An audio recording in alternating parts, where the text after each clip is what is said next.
Fala aí pessoal, bem-vindo ao canal e hoje vamos falar sobre o ofendido, a vítima dentro do processo penal e todas as suas peculiaridades.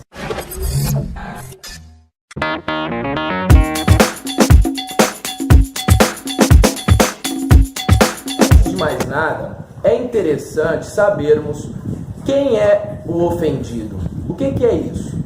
O ofendido é a vítima, o que sofreu a prática aí de um crime. Para prosseguirmos, um ponto importante a se falar aqui é as posições que o ofendido, que a vítima pode tomar dentro de uma relação processual, dentro do processo penal. A primeira delas, inclusive, a vítima pode ser relação processual. O que isso quer dizer?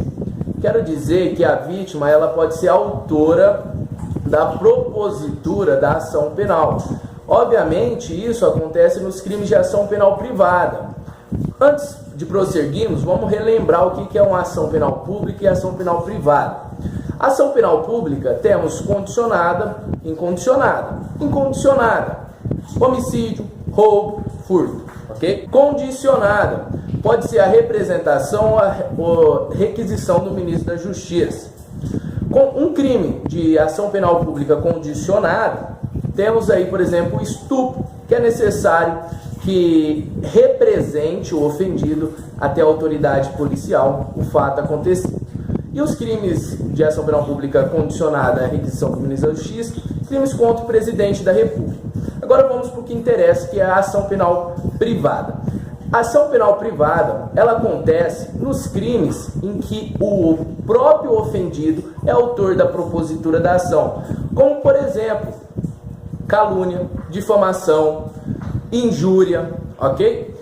Nesses crimes, o seu cliente, você como a figura de um advogado, vai te procurar e vai falar, ó, fui caluniado, difamado ou injuriado. Você, como advogado, vai utilizar do instrumento queixa-crime para fazer a propositura dessa ação penal privada. Bom, sabendo então já o que é a ação penal privada, essa é uma das primeiras modalidades, hipóteses que um ofendido, que a vítima, pode tomar a posição dentro do processo penal, sendo relação processual nos crimes de ação penal privada, ok? Outra posição é quando o ofendido, a vítima, ela se passa a ser meio de prova. O que seria um meio de prova? Quando ela é ouvida pelo juiz para contar o que aconteceu, como que foi, quem foi, detalhes sobre o caso concreto, simples assim. Terceira e última posição que o ofendido pode tomar na relação no processo penal é sendo objeto de prova. Isso é diferente de meio de prova. Objeto de prova é quando a vítima recebe parte do exame de corpo de delito, que inclusive vimos no vídeo anterior. Se você não sabe ainda o que é o exame de corpo de delito, como funciona, no vídeo atrás desse daí, que você está assistindo hoje, já vai ter. Então a vítima será objeto de prova quando o exame de corpo de delito foi executado diretamente na vítima, como por exemplo um crime de lesão corporal. A vítima lesionada te procurou, você fez todos os procedimentos e para comprovar as lesões, a vítima, dentro da relação processual, está sendo objeto de prova, recebendo de maneira direta o exame de corpo de delito para comprovar as lesões, se de fato elas existem, e garantir aí a materialidade do crime, ok? Um ponto importante a ser falado aqui é as garantias, que o ofendido ele tem no processo penal. A primeira garantia está lá também, essas garantias estão todas no rol do artigo 201 do Código de Processo Penal. E a primeira garantia é ter um local reservado no fórum, separada das testemunhas. Ou seja, a vítima, o ofendido de um determinado crime, ao ir ao fórum por algum motivo, ela deve ter um local reservado, ela não pode ficar ali no meio. Isso, obviamente, é na teoria, que na prática isso não acontece.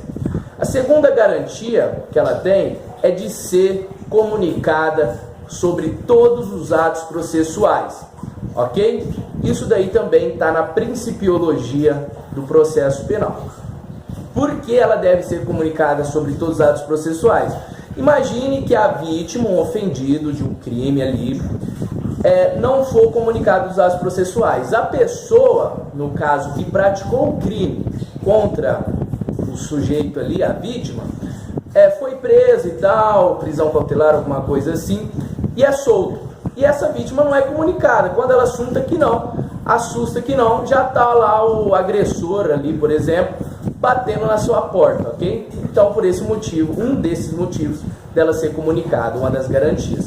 Terceira e última garantia que a vítima tem, que também está lá no rol do artigo 201, exclusivamente artigo 5º do artigo 201, parágrafo 5º do Código de Processo Penal, é que se o juiz achar necessário e for requisitado pela parte da vítima, no caso você como advogado poderá fazer essa requisição, de encaminhar o ofendido, a vítima, para uma equipe multidisciplinar, composta de psicólogos, assistência jurídica, médicos. Agora, uma pergunta interessante de ser feita, que vai te ajudar bastante: o que acontece com a vítima que não comparece à intimação para ser ouvida?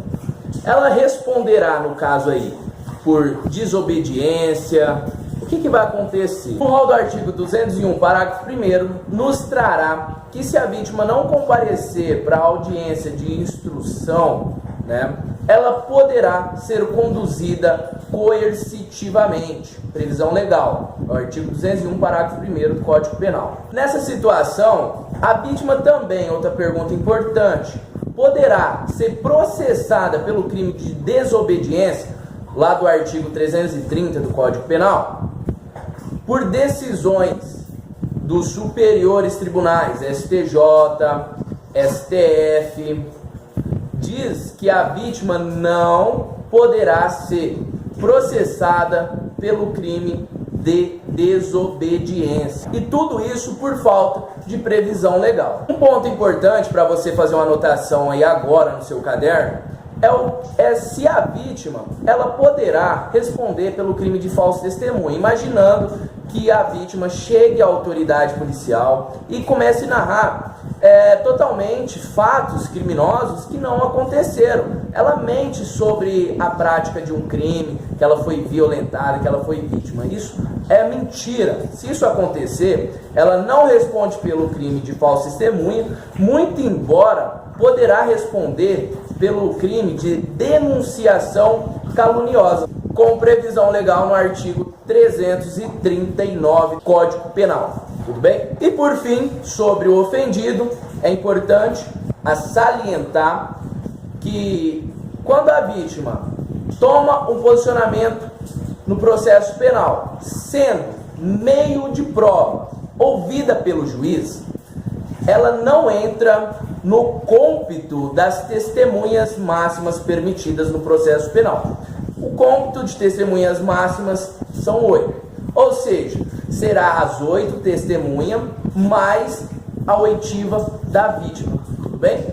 Bom, pessoal, por hoje é só. No próximo vídeo vamos falar sobre testemunho. Se de alguma maneira eu conseguir clarear o seu entendimento sobre determinados fatores, se eu conseguir te ajudar, se de alguma maneira você se sentiu que conseguiu adquirir um pouquinho mais de conhecimento ou expandir, deixe aí o seu comentário para a gente estar acompanhando.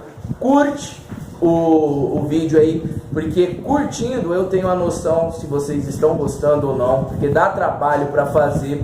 Então se inscreva também no canal. Qualquer dúvida me segue nas redes sociais, jeff.blindão, exclusivamente o Instagram aí, ok?